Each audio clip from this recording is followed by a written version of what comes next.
Heto na ang NBA rasyon.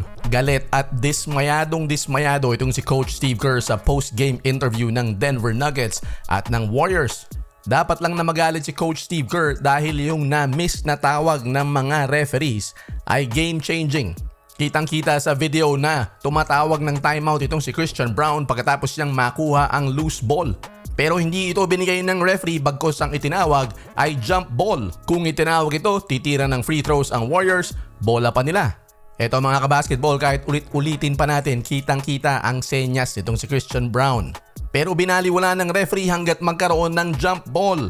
Nagmukha pa ngang kawawa para sa akin si Coach Steve Kerr dahil sa iminumuestra niya na parang siya pa ang walang alam sa basketball. Pero inamin naman ni Coach Steve Kerr sa interview na wala naman dapat sisihin kundi ang kanilang sarili dahil hindi nila dapat hinayaan na makahabol pa ang Denver Nuggets. Lamang sila ng 7, mga 2.5 minutes pa ang natitira. Nakatakas ng panalo ang Denver Nuggets, ito ang ika-8 sunod na talo ng Golden State Warriors laban sa Nuggets. Alam naman natin na kasama sa breaks of the game ang mga tawag na hindi nakikita ng referee pero parang sobrang dalas na yata mga kabasketball.